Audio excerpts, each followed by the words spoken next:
Ya. Sí, dale, ya puedes empezar. Buenas tardes, mi nombre es Sergio David Sánchez Villamarín, estudiante de séptimo semestre de medicina, y junto al doctor Santiago Corel, residente de cirugía plástica de la Universidad Nacional, les traemos una charla sobre materiales de implantes en cirugía plástica. Los materiales de implantes en cirugía plástica son materiales muy útiles, son materiales que tienen una gran variedad de opciones en, en reconstrucción, aumento para tejidos blandos y para corregir deformidades óseas o para fijar fracturas. Es una maravilla usar estos materiales. La elección del material de implante depende de los requisitos específicos, como lo son la resistencia, la durabilidad, la consistencia y la biocompatibilidad del material con nuestro cuerpo.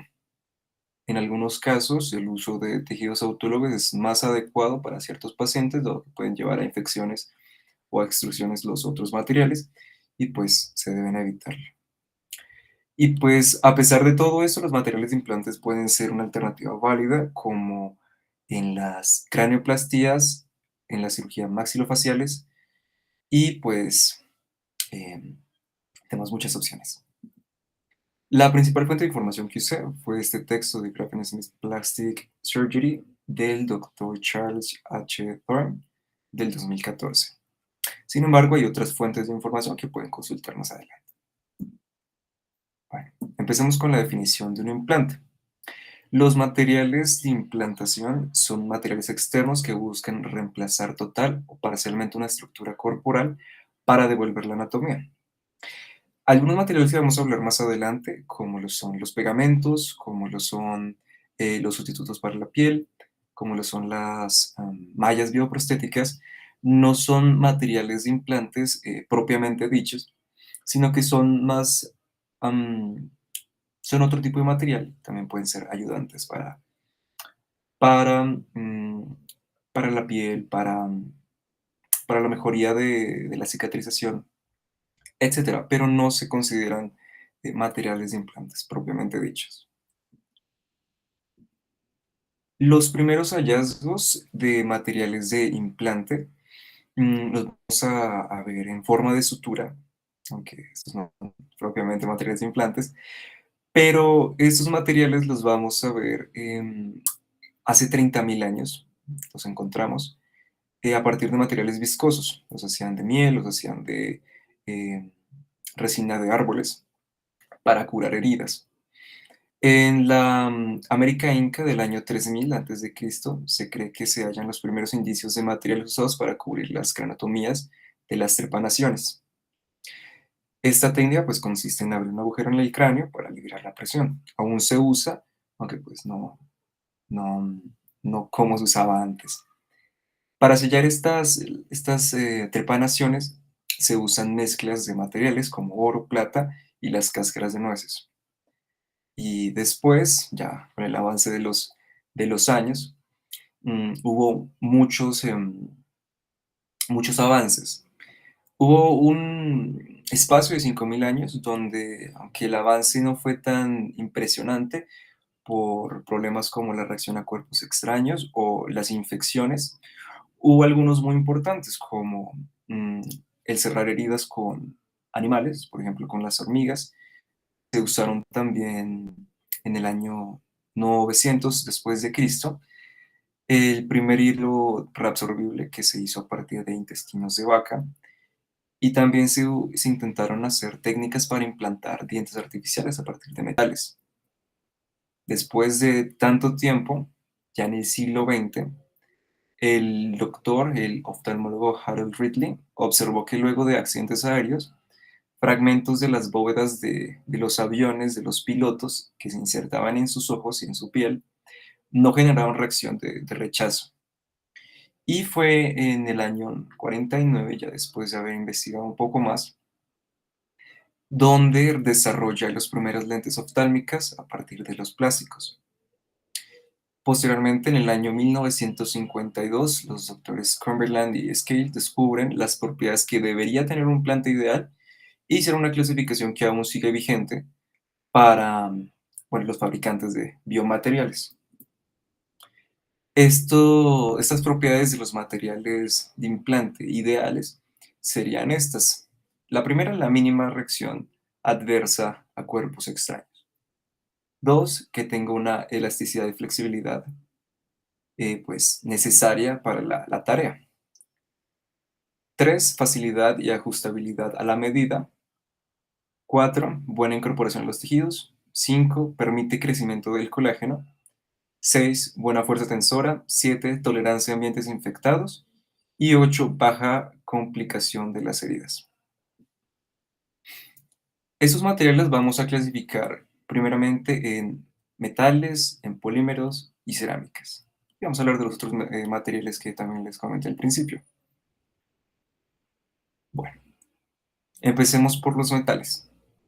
Los metales más usados en el área quirúrgica van a ser los que están aquí nombrados: el acero inoxidable, el cromo cobalto, el titanio, el oro y el platino.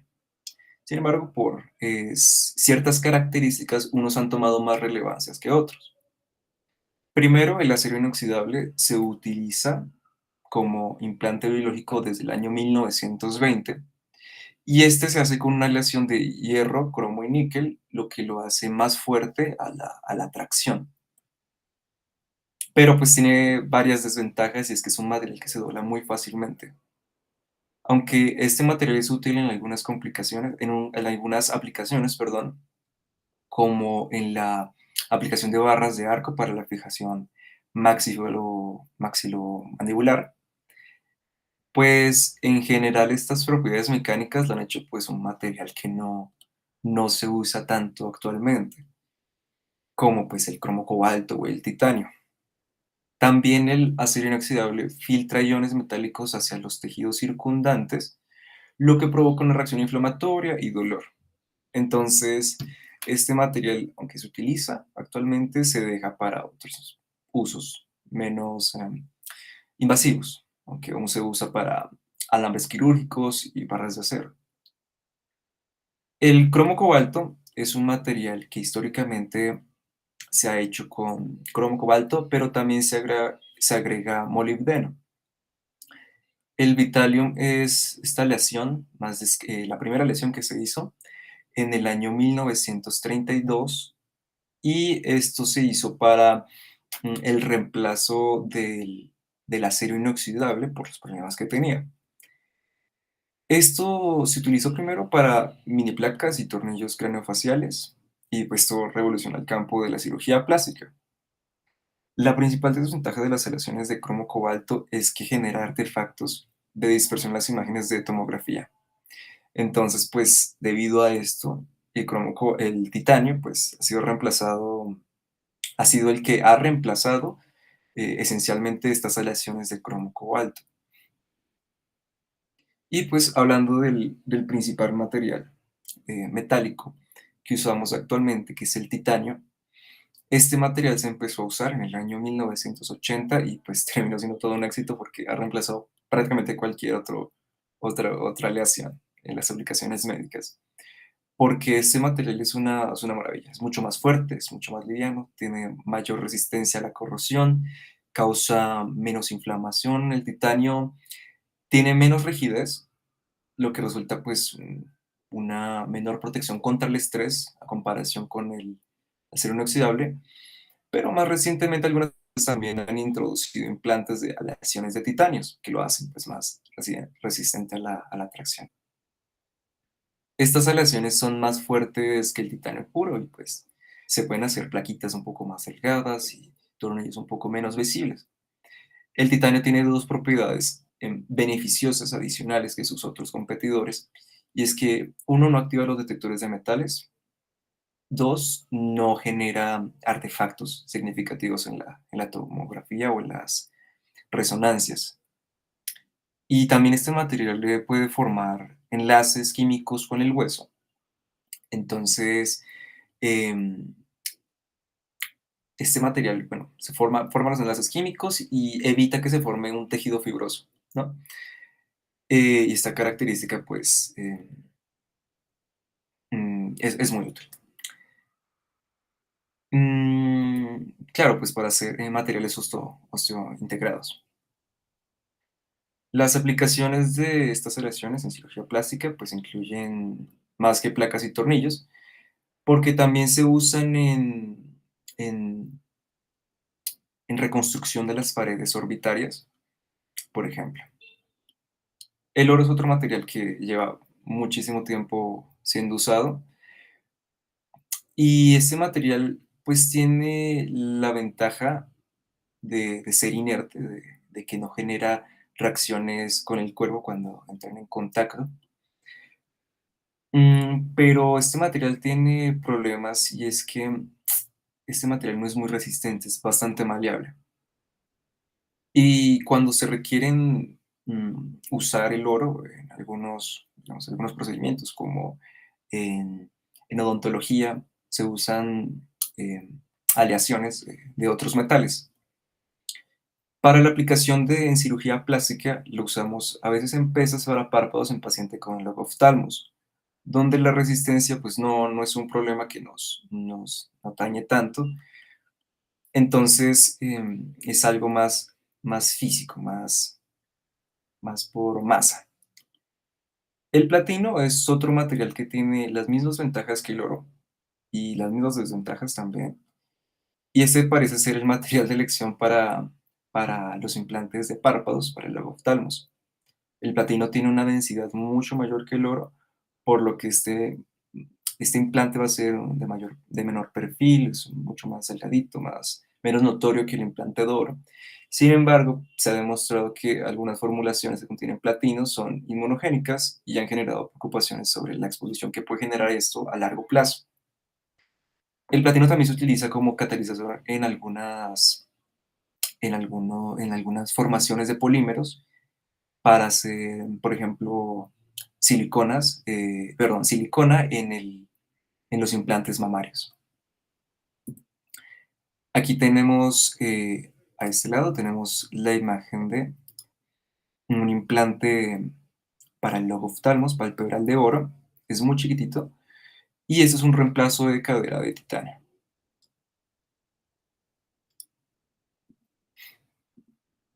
Los polímeros son otro material muy usado en la industria y en la cirugía plástica muchísimo, donde estos están compuestos por varias estructuras repetitivas, los monómeros.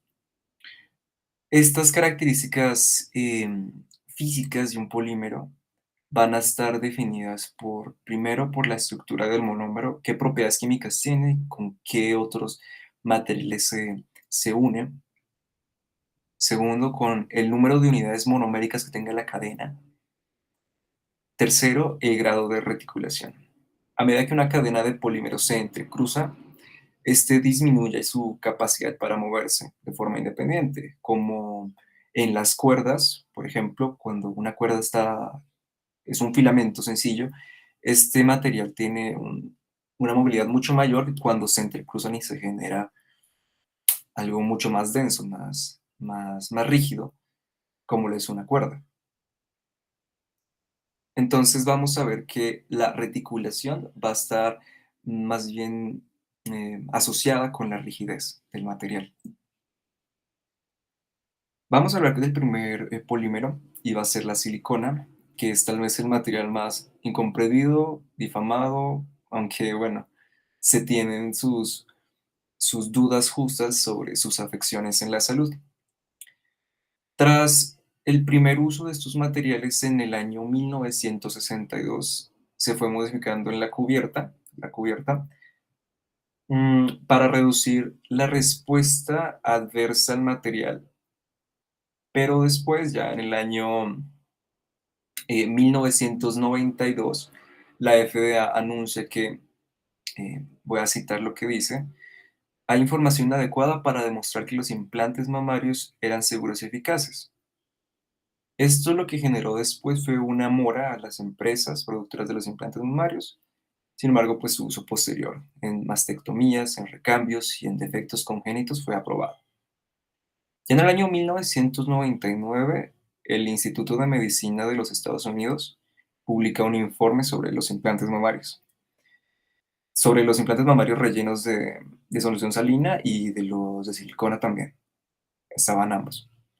Donde mencionan que y cito, la evidencia sugiere que enfermedades o afecciones tales como las enfermedades del tejido conectivo, cánceres, enfermedades neurológicas u otras dolencias o afecciones sistémicas no son más comunes en mujeres con implantes mamarios que en mujeres sin implantes. Ya en el año 2006, la FDA levanta una prohibición solicitando que se estudien estos materiales por 10 años para estudiar enfermedades sistémicas asociadas a las siliconas. Las siliconas son estas moléculas compuestas de silicio y de oxígeno. La silicona más usada actualmente es el PDMS, que se caracteriza por una estructura de silicio, de oxígeno y de dos cadenas laterales. Aquí se nota. Dos cadenas laterales de metilos.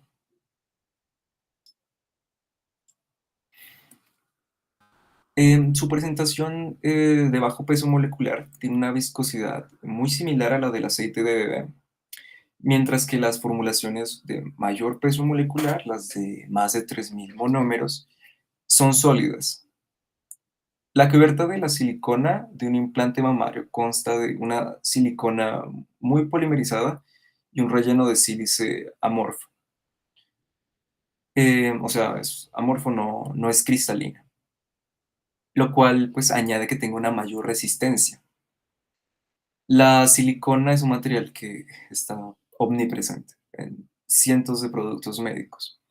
Por ejemplo, las jeringas y los tubos desechables están lubricados por dentro con silicona y también hay medicamentos que usamos regularmente en la práctica, como la simeticona, que están compuestos con silicona. Se encuentra también en los implantes mamarios para la reconstrucción facial, también.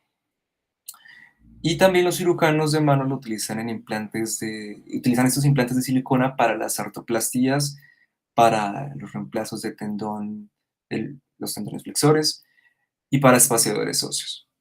La silicona es un material que tiene muchas aplicaciones, es muy beneficiosa porque es un material que es relativamente inerte y maleable hasta donde sabemos, y es un material muy deformable, em, entonces pues tiene muchísimos usos. La silicona también se usaba hace mucho tiempo, en antaño, para los rellenos inyectables en los tejidos blandos, pero actualmente no está aprobada por la FDA para su uso médico. Esta aplicación debe evitarse porque puede provocar reacciones tisulares y puede migrar, entonces es un poco peligroso. Los implantes mamarios pueden estar rellenos de solución salina o de silicona, como mencioné anteriormente.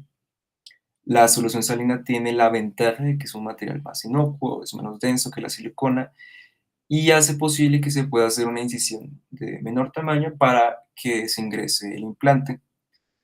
Y además, si se llegase a romper el implante, que es algo bastante difícil, ese no tendría que generar una reacción inmune como lo tendría la silicona. Sin embargo, pues el riesgo de ruptura de los implantes con solución salina dentro de la cápsula lo hace eh, más susceptible a las rupturas. Y también pues tienen otro problema y es que la solución salina al ser puesta dentro de esta cápsula semipermeable que es la silicona, puede haber una pérdida bastante grande del volumen inicial del implante, entonces quedan un poco más pequeños de lo que se consideraba al principio. Los materiales que son completamente de silicona tienen la ventaja de que son más resistentes, sí, pero aún no han sido autorizados por la FDA. También antes se usaban los implantes mamarios de poliuretano, que se usaban em, por su baja incidencia en la generación de una estructura llamada la contractura capsular, que es una estructura fibrosa que cubre los implantes cuando se hace la cirugía. Y ese material pues era muy bueno porque eh, tenía una mayor resistencia a la contractura, pero también generaba otros problemas y era que daba un estado proinflamatorio. Y pues el proceso de la retirada cuando este implante ya llegaba a su uso máximo, pues era complejo. Los implantes mamarios han sido un tema de debate amplio, muy, muy amplio, desde 1995, en el que se publicó la primera notificación que relacionaba el linfoma anaplásico de células grandes con el uso de estos implantes. Esta enfermedad es un tipo muy raro de linfoma, tipo no Hodgkin, que se ha relacionado con la puesta de esos implantes. Aunque bueno, este tipo de cáncer se encuentra en la cápsula, la contractura que hablé ahorita, y es un tipo distinto de cáncer de mama, ¿sí? También se ha asociado el uso de estos implantes al síndrome de Asia, el síndrome autoinmune inflamatorio inducido por adyuvantes, y que es una enfermedad que se caracteriza por signos, síntomas de enfermedades autoinmunes que se desarrolla después de la exposición a adyuvantes, por ejemplo, pues los que tienen los implantes mamarios.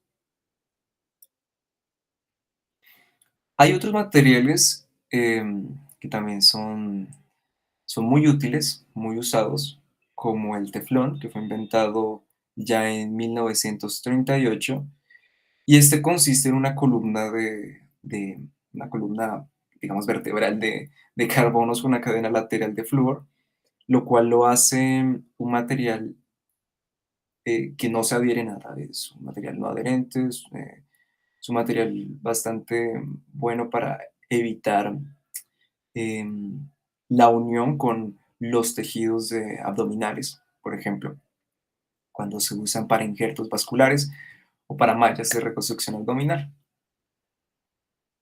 Y el poliéster es un material, ay, me quedó un poco feo ahí. Bueno, el poliéster es un material que contiene un grupo funcional de ésteres en su cadena principal, el mersilene, que es esta malla que está aquí, es una malla tejida de poliéster para usos en las herniorragias. Y la malla de poliéster es mucho más suave, más hidrófila que el polipropileno, que vamos a hablar ahorita más adelante, y se ha demostrado que este material pues, tiene un mejor crecimiento, una mejor biocompatibilidad en la puesta. Dacron es otro tipo de poliéster que se ha usado mucho tiempo en injertos vasculares, como lo vemos aquí en la imagen. La cadena principal del polipropileno está compuesta con carbono y unas cadenas laterales de hidrógeno y de grupos metilos, muy similar a la de la silicona. Se ha utilizado en la reparación de hernias, en prolapsos de órganos pélvicos, pero las mallas de polipropileno pueden generar erosión de los tejidos blandos con el tiempo. Por lo tanto, la FDA ha emitido advertencias sobre el uso de estas mallas para el prolapso de órganos pélvicos.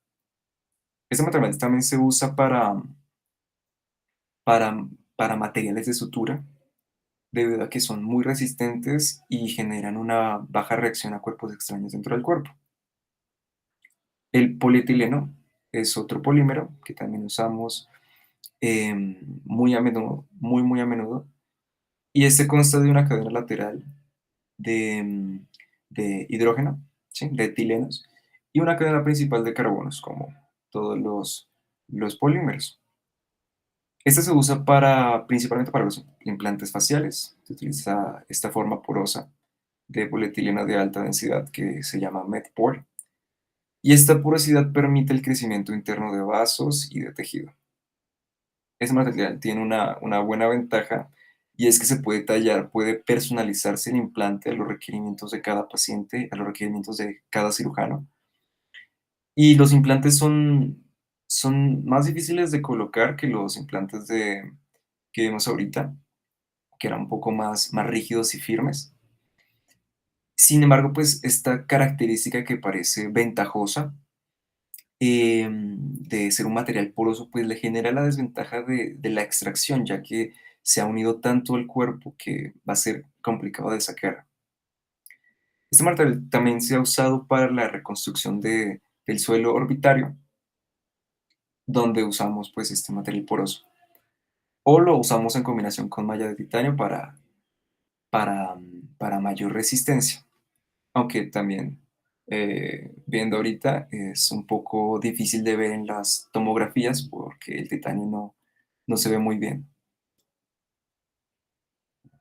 El polimetilmetacrilato es un material de alto peso molecular que se crea añadiendo monómeros de metilmetacrilato en forma líquida y le agregamos un polímero de metilmetacrilato en polvo. Esto después se mezcla y se va a generar esta solución, esta estructura medio empastosa que va a generar una reacción exotérmica en aproximadamente unos 10 minutos. Este material se utiliza habitualmente como un sustituto del hueso por su gran resistencia, por lo económico y por lo seguro que es. Ha dado muy, muy buenos resultados este material. Y aquí vemos en este estudio que compara el uso de dos tipos de polimetilmetacrilato, uno que es el poroso y el otro el liso, denota que hay una resistencia muy similar entre ambos. Sin embargo, cuando este material se rompe, pues genera un patrón de ruptura eh, mayor en los, en las estructuras porosas, en los polimetilmetacrilatos que son más porosos. Listo. Aquí vemos cómo se ha hecho esta fijación de la estructura. Esto se fija con placas y con tornillos de titanio y pues tiene unos muy muy buenos resultados, como vemos a continuación. Las cerámicas tienen una gran aplicación médica, son maravillosas. Tienen sus inicios ya en el año 1960 y este material tiene una estructura, se compone de una estructura cristalina que está formado de calcio o de aluminio. Tiene algunas propiedades muy interesantes biofísicas para el uso médico, incluida la primera, una menor respuesta a cuerpos extraños, es un material excelente para eso. Tiene una resistencia a la colonización bacteriana en comparación eh, a los trasplantes autólogos de hueso y, bueno, y que otros materiales. Y presenta una alta resistencia a la compresión, al crecimiento de tejidos hacia el interior del material, ya que pues no es un material muy poroso. Sin embargo, sus ventajas se ven eclipsadas por sus debilidades, ya que estos materiales son muy frágiles, ¿sí? Y se fracturan muy fácilmente cuando están bajo cargas importantes, bajo tracción, bajo torsión, bajo flexión, esa es su mayor debilidad. Y pues los principales usos que tenemos en la cirugía plástica son el aumento y el reemplazo óseo. El primer material que, como les comenté, el más usado es el fosfato de calcio, aunque pues la aluminio también es usado. Los adhesivos que vamos a ver, aquí va a ser los cianocrilatos y también los adhesivos después hechos con fibrina. Los cianocrilatos fueron descubiertos accidentalmente en el año 42 por el doctor Harry Coover y se comercializaron como el super pegante, el super wonder que todos tienen en la casa. Este material durante la guerra de Vietnam pues, se usó mucho en cirugía de forma empírica por los cirujanos, dado que al rociar el- este material, el cianocrilato, sobre las heridas abiertas detenía el sangrado y permitía pues, trasladar a los soldados ya heridos pues, para que recibieran el tratamiento. Y esto se debe a que este material tiene una polimerización exotérmica cuando se expone a la humedad. Y es tan fácil que empieza esta reacción que con la misma humedad ambiental la reacción empieza. Esto tiene una función, bueno, Tiene muchas funciones en cirugía, pero la principal en cirugía plástica incluye el cierre de la piel. También tenemos los adhesivos de tejido de fibrina, que fueron pues, generados un poco después, en el año 1944, y se utilizó para ayudar a la adherencia de los injertos de piel al tejido que lo recepta. Que recibe. Los selladores de fibrina constan de dos partes. La primera parte es una estructura de fibrinógeno y trombina derivados de donantes seleccionados, y se incluye una pequeña cantidad de un factor estabilizante de la fibrina y de calcio para catalizar esta reacción y formar pues, ya una fibrina más polimerizada. En cirugía plástica eh, vamos a usar esto para diversas funciones, por ejemplo, el levantamiento de cejas, el estiramiento facial, la abdominoplastia y sitios de donantes para colgajos. Aquí tenemos a la izquierda cómo se ve el uso del, del Super Bonder como para el cierre de las lesiones. Y a la derecha vemos cómo es el uso de la fibrina en spray más un donante que me parece un uso muy interesante, que se usa, digo, más un antibiótico que se usa en debridaciones para posinfecciones, para evitar que ese sitio se siga infectando.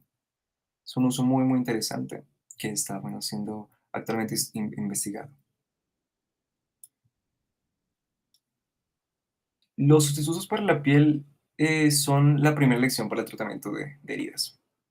Originalmente son diseñados para reemplazar los injertos de piel en pacientes quemados, con quemaduras muy graves, y ahora también se utilizan en el tratamiento de úlceras venosas crónicas, diabetes crónica, etcétera.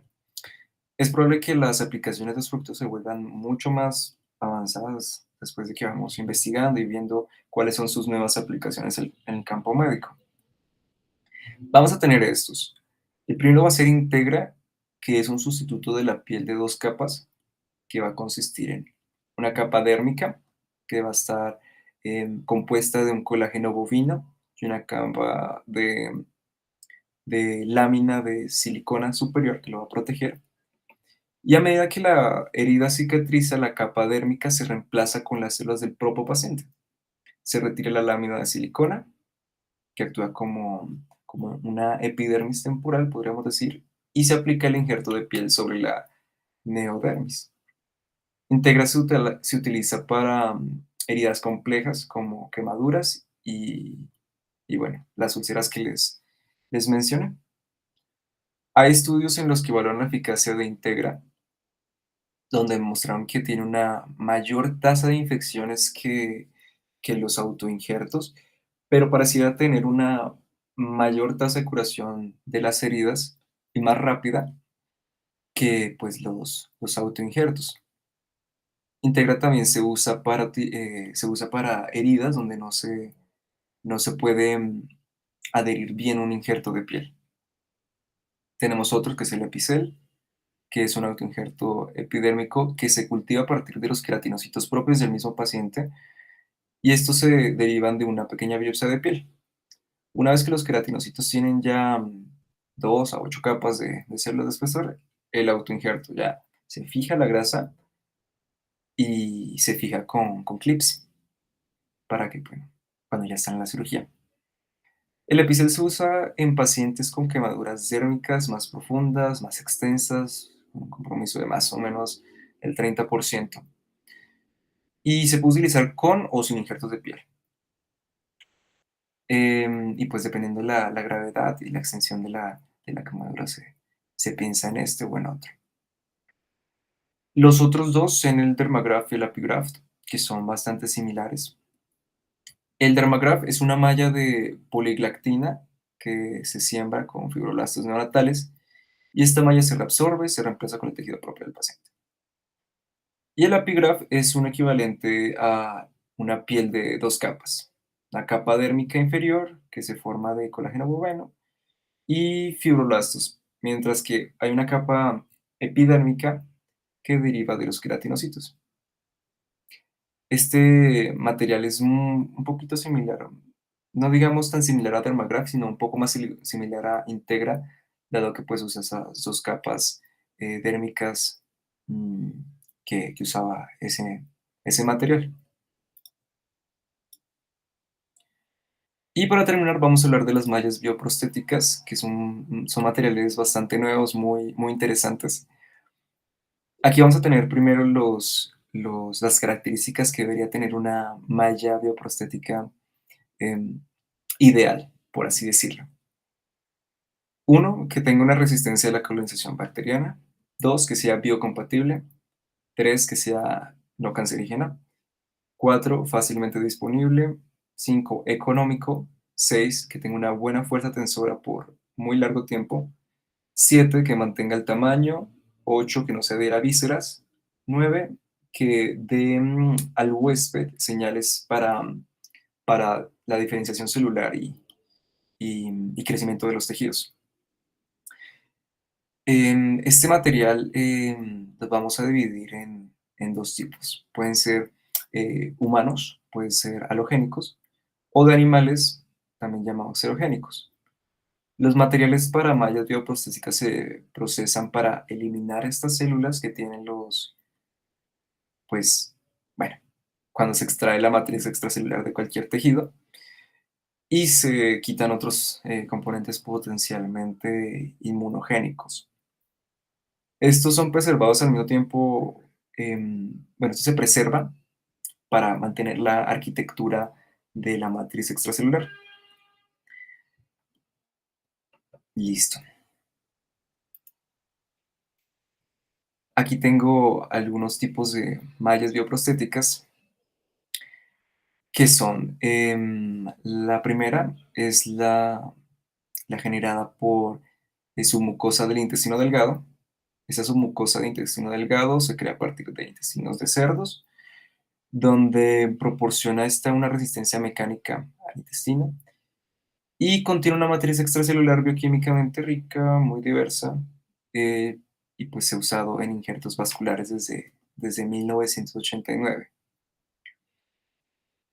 La matriz dérmica acelular humana, hay varios productos clasificados como matriz térmica acelular humana, como lo son el Aloderm, que ahorita hablaremos de él, el Alomax o similares.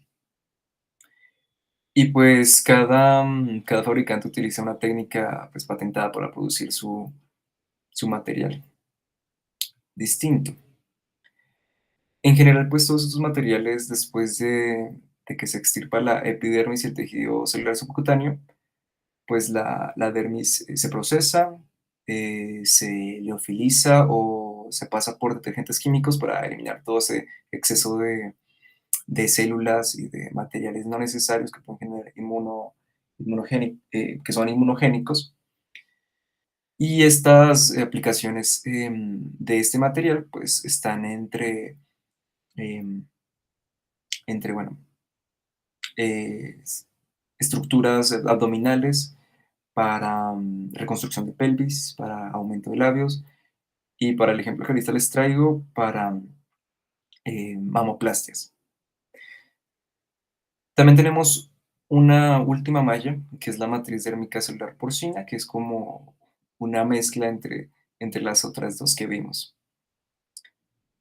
Bueno, les voy a contar sobre este estudio que me pareció interesante para que vean cómo es el proceso y cómo es la integración del tejido al cuerpo. Y este estudio es sobre las características imagenológicas de las mallas halogénicas. Sin embargo, pues lo que me llamó más la atención fue la parte de la implantación del material. En la figura uno que tenemos acá, les muestro.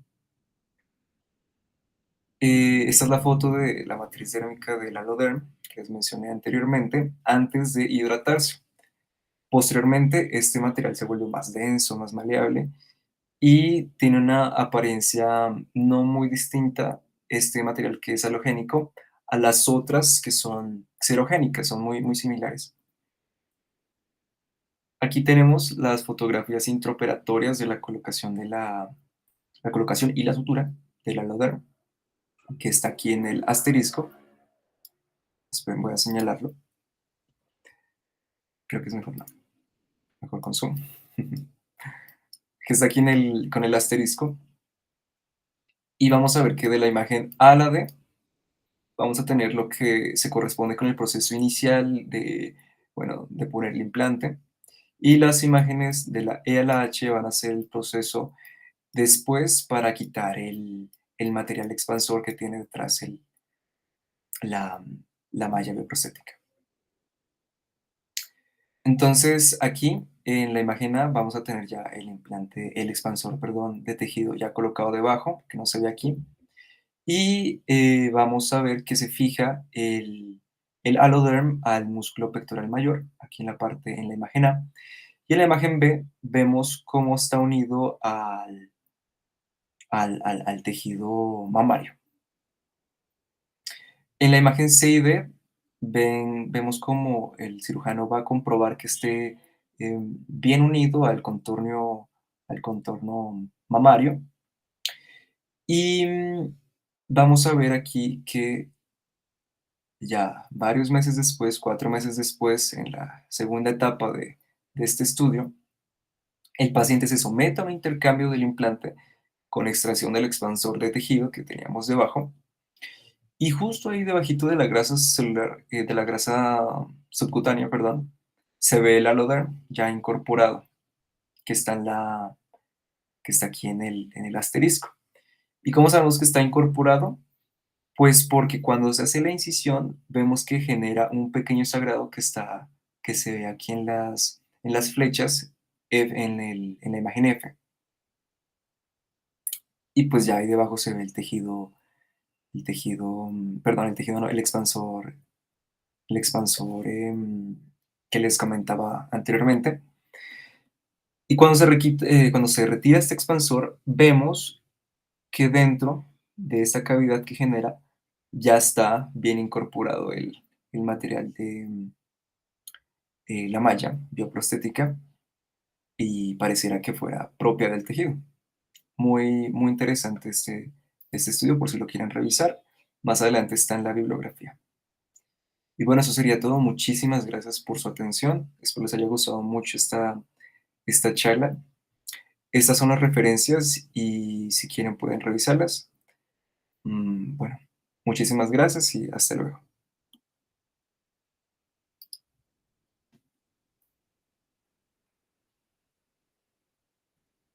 Muchas gracias, Sergio.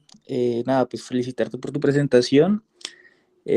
Trabajaste muy juicioso y pues este es un tema extenso del cual cogiste distintos materiales los cuales se utiliza en cirugía plástica o en cualquier otra especialidad que me pareció que hiciste un adecuado resumen de este tema tan extenso. Muchas gracias. Muchas gracias, Santiago.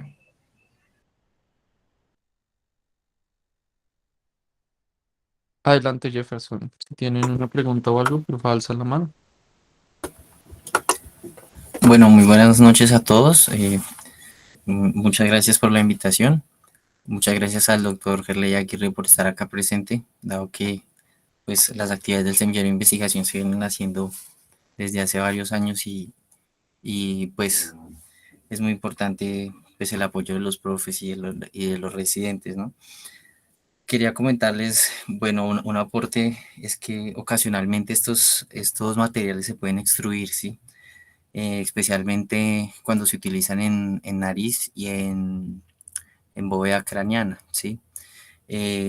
Aquellos pacientes a los que se les hace descompresión posterior a traumas cráneoencefálicos severos, muchas veces posteriormente pueden tener osteomielitis, por ejemplo, una osteomielitis amplia del hueso frontal y queda pues todo el defecto. Con estos materiales no es digamos que muchas veces ocurre eso, esa complicación, la extrusión, ¿sí? Entonces otra herramienta con la cual contamos pues son con los colgajos libres. Aquellos estudiantes pues que todavía no han rotado por el servicio o tal vez no han pasado por el semestre de cirugía, digamos que pues bueno, ya vimos los principios de microcirugía y pues supongo que ya pues algunos entienden el concepto. Entonces, el colgajo libre, pues es una opción. Quería hacer una pregunta al profe y es respecto a otros materiales. Su merced, profe Aguirre, ¿qué opina, por ejemplo, del uso de estos hilos tensores que a varios laboratorios han sacado al mercado, de polidioxanona, ácido poliláctico, también, por ejemplo, aquellos medicamentos que denominan estimuladores del colágeno, como la hidroxiapatita de calcio? Digamos que su merced, ¿qué opina? ¿O son seguros? Si se deberían usar, no se deberían usar, profe. Muchas gracias, Jefferson. No sé si de pronto el doctor Santiago Coral, que es el asesor de esta charla, podría ayudarnos o alguno de los otros residentes con esa pregunta.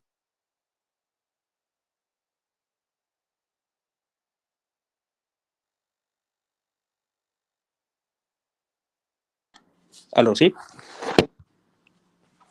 Bueno, pues respecto a la pregunta, me parece importante hacerlo. Primero que todo, empiezo diciendo que todo procedimiento tiene su riesgo, ¿sí? Entonces, el uso de ácido hialurónico, los productos como hidroxipatita de calcio, generalmente cuando se utiliza pues, a nivel facial, ¿sí? Se han visto reportes de muchas complicaciones como obstrucciones arteriales, las cuales pueden dar algún tipo de necrosis en la piel o de la estructura que se esté inyectando para los diferentes contornos faciales. La otra vez con el doctor Aguirre hicimos una revisión respecto a este tipo de productos y pues si se hace una aplicación adecuada, en el congreso, en el último congreso de cirugía plástica, lo que recomendaban efectivamente era que, o sea, al momento de aplicar este tipo de productos, estar completamente seguro que se está aplicando en el tejido celular subcutáneo. Mejor dicho, que con la jeringa absorber es gratis, ¿sí? Si usted está aplicando este producto y al momento de absorberlo, pues evidencia a nivel de la jeringa sangre, o cuando esté aplicándolo, de verdad la jeringa haga un poco de resistencia, pues no lo siga haciendo, porque sí se ha visto complicaciones, este tipo de productos puede migrar. Hay casos, por ejemplo, en la aplicación de este tipo de productos en el entrecejo, que va hasta la oftálmica, lo obstruye y puede producir amaurosis. Entonces, independientemente qué tipo de producto, qué tipo de procedimiento se esté haciendo, pues puede haber complicaciones y uno debe tener la experticia para hacerlo. Ese sería el comentario. Este tipo de productos, pues, generalmente son absorbibles. La hidroxipatita, según los reportes, se evidencia que se absorbe a los 2 años, el ácido hialurónico al año. Entonces, también son productos que tienen hasta pues un término al cual pues se va a reabsorber completamente, los cuales pues sí son muy usados. Pues esa sería como la respuesta a la pregunta. Muchas gracias, doctor.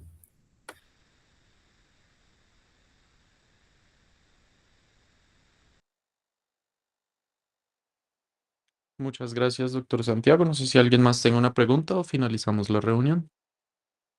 Excelente trabajo, Sergio. Estuvo espectacular la presentación. Muchísimas gracias, Alexis.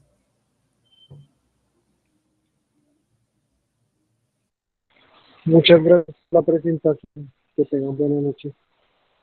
Buenas noches, doctor.